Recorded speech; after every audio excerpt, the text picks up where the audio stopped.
प्रक्रिया को जारी रखते हैं और आज के सेशन में हम लोग बात करेंगे इंट्राडे ट्रेड प्लान पर।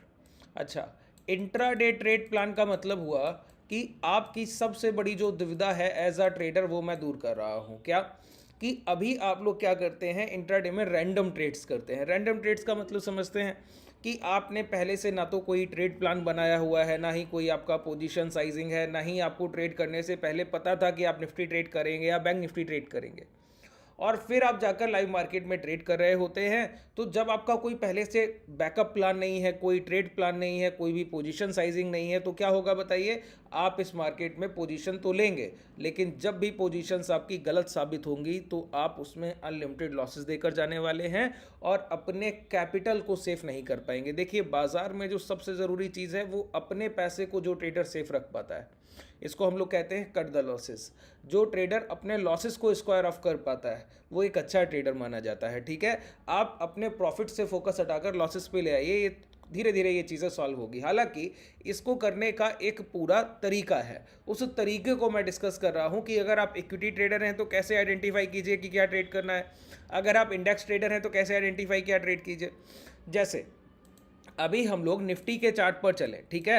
अब अभी तक मान लेते हैं हम लोगों ने रिसेंट प्राइस एक्शन को नहीं देखा था और ना ही कल के सेशन तक हम बाजार में बैठे थे, बिल्कुल neutral clear and crystal and clear हम लोग बाजार में बैठ रहे हैं, पहले के प्राइस एक्शन को अभी तक नहीं देखा है। तो अब हमको सबसे पहले किसी भी मार्केट में बैठिए, चाहे फॉरेक्स ट्रेडिंग कर रहे हों, चाहे आप एमसीएक्स में ट्रेड करते हों, क्रूड ऑयल ट्रेड कर रहे हो या कमोडिटी ट्रेड कर रहे हैं, कुछ भी आप ट्रेड कर रहे हैं, एक बात ध्यान रखिए कि प्राइस में जब भी बैठिए, चार्ट्स को जब भी देखने की शुरुआत कीजिए तो सबसे पहले प्रीवियस एंड करंट डे प्राइजेक्शन, पिछले दिन और आज के दिन के प्राइजेक्शन पे जो जब आप नज़र रखेंगे और उस मोमेंटम को देखेंगे तब आपको पता लगेगा कि क्या होने वाला है। दूसरी बात ये कि रिसेंट डायरेक्शनल मोमेंटम आपके लिए सबसे महत्वपूर्ण होता है।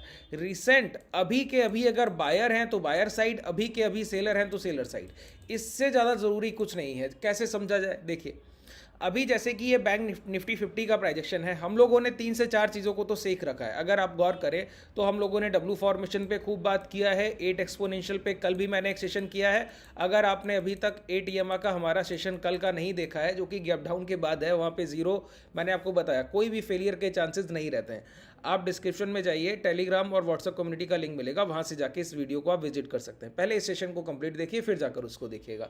देखिए, 8 ईएमए पर हम लोगों ने बात किया, डब्ल्यू फॉर्मेशन पे बात किया, एम फॉर्मेशन पे बात किया, पॉजिटिव कंसोलिडेशन पे बात किया, नेगेटिव कंसोलिडेशन पे बात किया, एफवीजी पर बात किया। एफवीजी मतलब फेयर वैल्यू गैप, ठीक है। इसके बाद वॉल्यूम्स पे बात की है, मूविंग एवरेज में 21 और 6 के क्रॉसओवर पर बात की है। हम लोगों ने कई सारे सेटअप्स को सीख लिया है। अब हमको क्या करना है, इन चीज़ों को कंबाइन करना है। आप अपने प्राइजेक्शन में कैसे इंप्लीमेंट करेंगे, सीखना एक अलग तरीका हुआ, और उसको प्राइजेक्शन में लाकर आप ट्रेड कैसे करेंगे, आइडेंटिफिकेशन कैसे करेंगे, अपने ट्रेड प्लान कैसे करेंगे, वो हमको सीखना है। देखिए, अगर आप एफवीजी की ही बात करें, फेयर वैल्यू गैप, तो फेयर वैल्यू गैप कभी भी आपको कोई भी गलत पिक्चर नहीं देता, ये बात मान के चलिए। बस आपको फेयर वैल्यू गैप देखना आना चाहिए। अब फेयर वैल्यू गैप का ट्रिगर कॉन्सेप्ट क्या है, ये कैसे पता लगे कि फेयर वैल्यू गैप होता क्या है, क्योंकि इसको समझना बड़ा कॉम्प्लिकेटेड है, लोग समझ ही नहीं पाते हैं फेयर वैल्यू गैप है क्या। देखिए, मैं आपको एक लाइन में फेयर वैल्यू गैप समझाता हूँ। यहाँ पर देखिए, मान लेता हूँ ये एक रस्सी है, वो रस्सी खींचने वाला आप लोगों ने वो गेम तो देखा होगा ना, कि आप अपनी तरफ खींच रहे हैं और दूसरा व्यक्ति अपनी तरफ खींच रहा है। दो लोग हैं, आप और मैं, दो लोग हैं, और मैं अपनी तरफ पुल कर रहा हूँ रस्सी को और आप अपनी तरफ पुल कर रहे हैं, ठीक है। या फिर दोनों में से किसी एक को इस ओर निकलना है, जैसे कि मैं इस तरफ चलने की कोशिश कर रहा हूं, आप इस तरफ, लेकिन रोकना है और रोकते हुए आगे बढ़ने की कोशिश करनी, रोकना है दूसरे व्यक्ति को। तो कैसे होगा संभव, बताइए। मैं अगर आपको थोड़ा भी धक्का देकर आगे निकला तो एक मैं आपसे क्या करूंगा, लीड ले लूंगा। लीड कितना भी, 5 मीटर का ले लिया या 10 मीटर का ले लिया, फिर आप दौड़ कर आए, हमको रोकने लगे आगे से आकर, है ना। तो फिर यहां पर दोबारा फाइट हुआ। अब यहां पर फाइट होने में मैं क्या करूं, आप क्या कर रहे हैं, दोबारा मुझे इसी रेंज में ले आ रहे हैं जहां पे मैं आपको पीछे छोड़कर चला गया था। इसका मतलब है कि जो पावर है आपके पास वो मुझसे ज्यादा है, इसीलिए आप दोबारा अपनी रेंज में मुझे खींच कर ले आए। ये तो बात हुई, इसी को कहते हैं फेयर वैल्यू गैप। बायर जब प्राइस को अपनी तरफ खींचने की कोशिश करे और सेलर अपनी तरफ खींचने की कोशिश करे, बायर थोड़ा सा आगे निकल जाए, फिर सेलर वहां पे जाके प्राइस में पुल बैक करने लगे आगे ले जाने के लिए, ठीक है। अगर दोबारा से प्राइस आगे ले जाया गया मतलब सेलर जो है प्राइस में डोमिनेशन पोजीशन में है, अगर बायर और प्राइस को आगे ले गए मतलब सेलर नहीं ला पाए तो बायर डोमिनेशन पोजीशन में।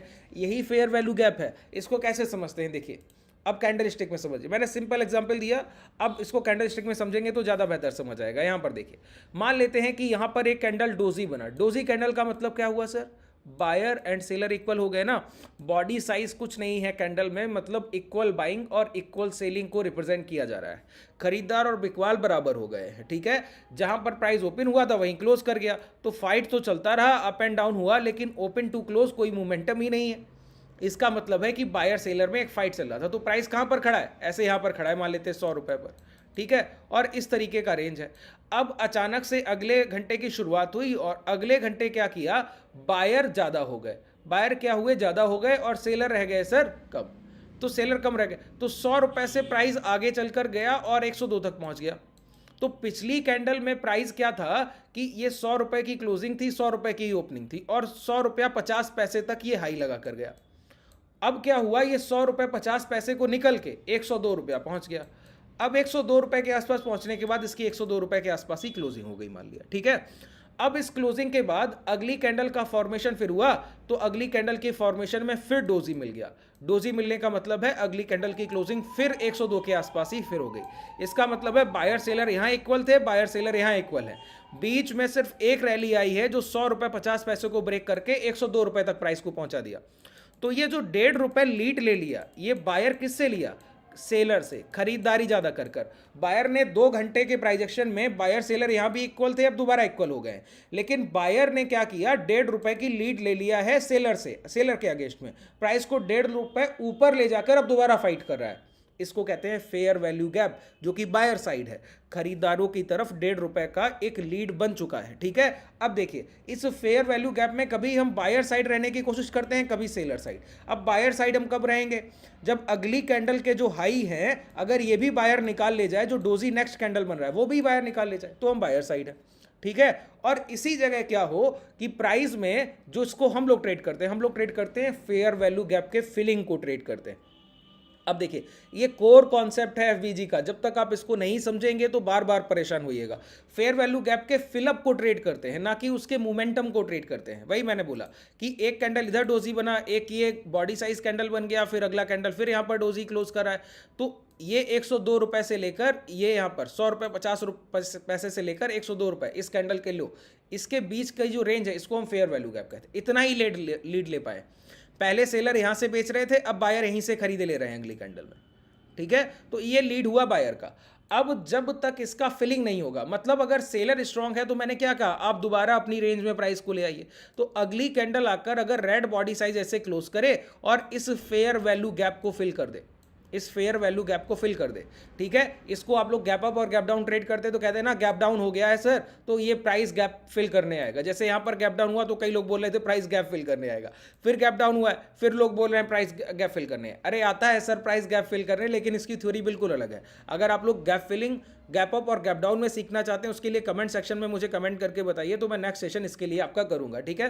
तो इस फेयर वैल्यू गैप को अगर सेलर ने दोबारा फिल कर लिया, इसका मतलब है कि बायर ने जितना यहां पर लीड लिया था पैसा लगाकर, सेलर ने वापस ले लिया। तो अब बायर का एक पैसा जो उसने पहले लगाया था वो डूब चुका है कि नहीं डूब चुका है। तो अब नेगेटिव पॉइंट पे कौन आ गया, बायर, कि आपने लीड तो लिया था लेकिन आप लीड को रोक नहीं पाए, सेलर ने उतनी क्वांटिटी फिर बेच दी है। अब सेलर की तरफ हम बिलीव करते हैं। ऐसे में यहां जो भी स्विंग हाई लगेंगे, जो भी स्विंग लो लगेंगे, वो ब्रेक होने के बाद आप शॉर्ट सेलिंग करते हैं। इसको कहते हैं फेयर वैल्यू गैप। अब कुछ लोगों का यहां पर कमेंट रहता है कि फेयर वैल्यू गैप को आइडेंटिफाई कैसे करें। अरे सर, 2 कैंडल देखिए जिसके बीच में एक बॉडी साइज कैंडल हो, उसके पहले बॉडी साइज हो या डोजी हो, कुछ भी हो चलेगा, बस मिडिल में एक बॉडी साइज कैंडल चाहिए। इन 2 के बीच का जो गैप है वो फेयर वैल्यू गैप है। अब जैसे मैं आपको दिखाऊं, अभी रिसेंट सेशन को देखें, अभी करंट प्राइजेक्शन देखो, ठीक है। ये देखिए प्राइस यहां पे गिरावट कर रहा है, बहुत ध्यान से देखा कीजिए प्राइजेक्शन को, ठीक है।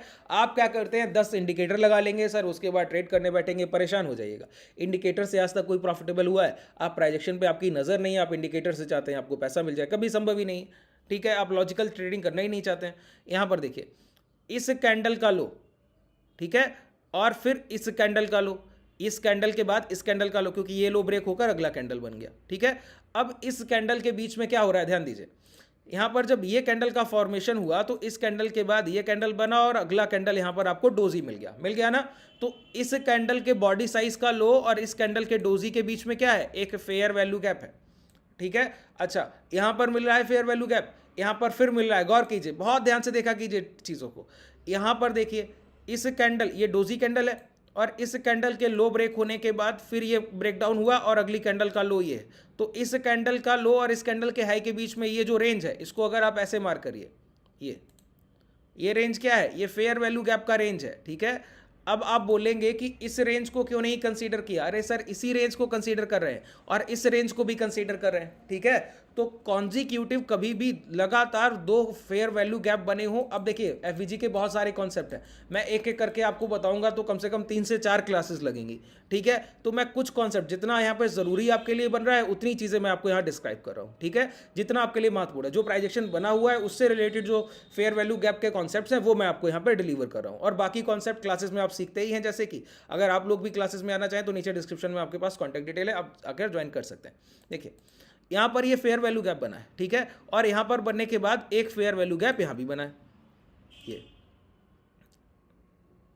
मार्क कर लिया। इन दोनों के बीच में एक गैप है। अब देखिए ध्यान से सुनिए, गिरावट कैसे होती है, जब तक फेयर वैल्यू गैप के ऊपर की क्लोजिंग नहीं मिलेगी तब तक मोमेंटम शिफ्ट नहीं होता। जब तक फेयर वैल्यू गैप के ऊपर की क्लोजिंग नहीं मिलेगी तब तक मोमेंटम शिफ्ट नहीं होता। ध्यान कर लिया। अब दो फेयर वैल्यू गैप कॉन्जिक्यूटिव मिल गए, इनको कैसे हैंडल करना है, ट्रेड कैसे करेंगे, समझिए। इस कैंडल ने, नेक्स्ट कैंडल अगर आप गौर करें तो इस फेयर वैल्यू गैप को फिल करने गया लेकिन इसके ऊपर की क्लोजिंग नहीं दे पाया, तो सेंटीमेंट कैसा रहा, नेगेटिव। अभी भी नेगेटिव सेंटीमेंट है कि प्राइस और गिर सकता है और डाउनफॉल हो सकता है, ठीक है। तो प्राइस ने देखिए इस कैंडल के लो ब्रेक किए, फिर अगली कैंडल के लो ब्रेक किए, फिर और गिरा। तो मैंने कहा डोजी और अगली कैंडल, एक बॉडी साइज कैंडल के बाद अगला कैंडल, चाहे डोजी हो या बॉडी साइज, एक डोजी साइड कैंडल इन दोनों में से होना चाहिए। जैसे ये और ये कैंडल में ये डोजी फॉर्मेशन मिल गया, इन दोनों में ये डोजी फॉर्मेशन मिल गया, एक doji formation fair value gap बता देगा, ठीक है। अब देखिए इन दोनों कैंडल्स के बीच में एक फेयर वैल्यू गैप बन गया। अब अगली कैंडल इसी तरीके से इसको टच करने जाती और इसी तरीके से गिर जाती जैसे कि इस कैंडल में हुआ, तो फिर से प्राइस इसके लो ब्रेक करता और ट्रेंड रिजम्पशन रहता, नेगेटिविटी बनी रहती, प्राइस गिरता रहता डाउन ट्रेंड में। लेकिन हुआ क्या, प्राइस ने जब अपने डे लो, ये डे लो थे देखिए, इनको ब्रेक किया तो एक फेयर वैल्यू गैप बना कि सेलर ने एक लीड लिया है, लेकिन सेलर के लीड लेते ही जो डे लो के बायर थे वो एक्टिव हुए और उन्होंने प्राइस को दोबारा एक मोमेंटम कराकर हाई पर लाकर इस रेंज के ऊपर लाकर क्लोज कराया। ये कैंडल की क्लोजिंग आप देख रहे हैं, इस कैंडल का क्लोजिंग आपको दिखेगा, देखिए ये मैंने मार्क किया, ठीक है, बहुत ध्यान से देखिए। इस कैंडल की क्लोजिंग इस एफबीजी के ऊपर हुआ, ये जो फेयर वैल्यू गैप है इसके ऊपर की क्लोजिंग ये मिल रही है, ठीक है। अब ध्यान से देखिए, ये फेयर वैल्यू गैप जब फिल हुआ और इसके ऊपर की क्लोजिंग मिल गई तो ये कितना बड़ा सपोर्ट एरिया, कैसे पता लगे, समझिए इस बात को। अब प्राइस ने देखिए ऊपर जाने की कोशिश किया, तुरंत नीचे आया, नीचे आकर देखिए यहाँ तक लो लगाया है और फिर रिकवरी करके ऊपर क्लोज किया है। एक नेगेटिव स्ट्रक्चर में इतना बड़ा सपोर्ट बन जाता है जब कोई FBG fair value gap fill up होता है। सर बात क्लियर हो रहा है, फेयर वैल्यू गैप फिलअप होने के बाद कितना बड़ा सपोर्ट एरिया बन गया, सोचिए आप, ठीक है। और जब तक फेयर वैल्यू गैप फिल नहीं होता है ट्रेंड कंटिन्यूटी में रहता है, रिजम्पशन होता ही चलता ही रहता है, कभी भी ट्रेंड रिवर्सल नहीं होगा, रिजम्पशन ही बना रहेगा। जैसे यहाँ पर मैं आपको 4 इंट्राडे, एक दिन का प्राइजेक्शन है ना, ये सिर्फ कल का प्राइजेक्शन मैं आपको बता रहा हूँ, इसके पहले का तो कोई मतलब है नहीं। यहाँ पर देखिए ये सिर्फ कल के प्राइजेक्शन में इन दो कैंडल्स में ये फेयर वैल्यू गैप दिखता है, इन दो कैंडल्स में, ये कैंडल और ये कैंडल। अब इस कैंडल का गैप जब तक फिल नहीं होता तब तक आप बाइंग साइड सोच सकते हैं क्या, सोच ही नहीं सकते। कोई भी माइंडसेट अगर आपका बाइंग साइड पोजीशन लेने को कह रहा है उसको तुरंत झुटलाइए सर कि मैं तो खरीदारी कर ही नहीं सकता, ये तो फेयर वैल्यू गैप बन गया है, प्राइस तो डाउनफॉल करेगा। बात क्लियर हुआ। अब अगर जाकर प्राइस इसके ऊपर आ जाता, अब ये फेयर वैल्यू गैप फिलअप हो गया, मतलब अब प्राइस में आप लॉन्ग सोच सकते हैं। तो कब कौन सी अपॉर्चुनिटी की तरफ बढ़ना है, फेयर वैल्यू गैप आपको एक पूरा ट्रेंड आइडेंटिफिकेशन करके देता है, वो भी रिसेंट। एक कैंडल ही इस फेयर वैल्यू गैप से पूरा ट्रेंड बदल देगा। यहां पर देखिए गिरते हुए प्राइस में एक कैंडल ने इस फेयर वैल्यू गैप को फिलअप किया और पूरा ट्रेंड ही चेंज कर दिया। तो मैंने क्या कहा, इंट्राडे ट्रेडिंग के लिए आपको क्या करना होता है, रिसेंट बायर सेलर के साथ रहना होता है। तो देखिए अब ये सेलर रिसेंट पहले थे, लेकिन जब से ये फेयर वैल्यू गैप जैसे ही फिल हुआ तो ये सेलर प्रीवियस हो गए, ये पिछले सेलर थे। अब रिसेंट कौन है, बायर है, अभी जो डोमिनेशन कर रहा है वो बायर है, एक कैंडल ने बता दिया। तो रिसेंट प्राइजेशन के साथ रहना अगर कहीं से संभव है वो सिर्फ फेयर वैल्यू गैप से संभव है, इसके अलावा आपके पास कोई भी दूसरा विकल्प नहीं है। हालांकि और भी चीज़ें हैं जिनको मैं धीरे धीरे बताऊंगा। क्लासेस में अब समय लेता हूँ, एक एक घंटे के, डेढ़ डेढ़ घंटे के सेशंस होते हैं आपके लाइव, ठीक है। फिर लाइव मार्केट में उन्हीं सेशंस को जो भी आप सीखते हैं, हैजिंग सीखते हैं, प्राइस एक्शन के ये सारे रूल्स सीखते हैं, उसके बाद लाइव मार्केट में जाकर हम लोग उसको साथ में बैठ के ट्रेड करते हैं, है ना। तो आप बहुत जल्दी चीज़ों को सीख लेते हैं। यहाँ टाइम लगेगा सर, बहुत लंबा प्रोसेस है ये सीखने का, इतना आसान नहीं, लर्निंग प्रोसेस बड़ा होता ही है, ठीक है। अब देखिए यहाँ पर, अब चीज़ें इसके, अब ये प्राइस इसके ऊपर आया, अब चीज़ें देखिए पॉजिटिव होने लगा है, प्राइस पॉजिटिव होने लगा।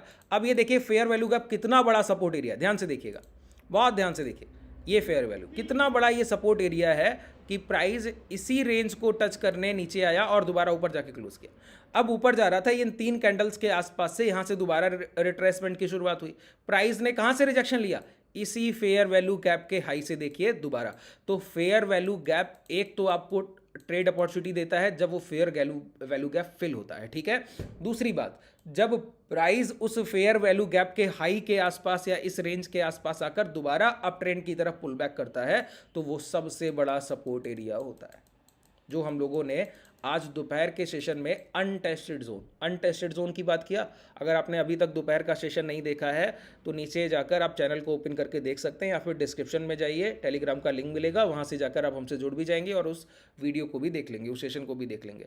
तो अनटेस्टेड जोन, यहाँ से अभी फ्रेश बाइंग उठी, देखिए ना, ये अनटेस्टेड जोन है कि नहीं, ये खरीदारी का स्तर है। एक गिरते हुए बाजार में सेलिंग के मार्केट में बायर प्राइस को अपनी तरफ खींच कर ले गए, और ऐसे प्राइस में क्या हुआ, प्राइस ने एक हाई लगाया, हाई लगाने के बाद सेलर ने अपनी प्राइस से बेचने की कोशिश किया और प्राइस पहली बार इसी बाइंग एरिया में आ गया जहां से इस मोमेंटम की शुरुआत हुई थी। 22,100 का भाव 22,150 के आसपास पहुंच गया था।